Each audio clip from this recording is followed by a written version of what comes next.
বেশিরভাগ ছেলেদের মতনই বাড়া আমারও চিন্তা ভাবনাটা এমনই ছিল। যখন বাইরে শহরে কাজ করতে চলে যাব তখন সারাদিন ধরে গেম খেলবো, ছুটির দিনে এখানে ওখানে ঘুরতে যাবো, পার্টি করবো, মদ খাবো, বন্ধুদের সাথে ঘুরে বেড়াবো, কেউ কিছু বলারই নেই, এটাই ভাবনা চিন্তা ছিল।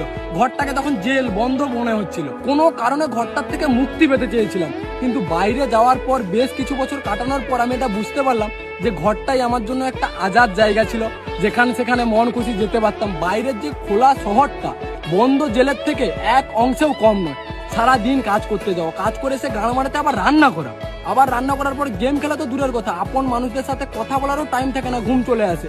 সকালে উঠে আবার সেই একই ব্যাপার, রান্না করা, ছুটির দিনে পার্টি করা, ঘুরতে যাওয়া, গান মারতে জামা কাপড় ধুতেই গান মেরে চাননি হয়ে যায়। এখন বুঝতে পারছি ঘরটাই আমার জন্য সেরা ছিল। আর যে মা বাবার কথাগুলো আমার বিরক্তিকর মনে হতো, যাদের থেকে আমি মুক্তি পেতে চেয়েছিলাম, এখন বুঝতে পারছি তাদের কথাগুলো আমার জন্য অনেক কম ছিল। এই অচেনা খোলা শহরে যেন কোথায় আমি একটা বন্দী হয়ে যাচ্ছি, কয়েকটা বছর ধরে চেষ্টা করছি বেরোনোর।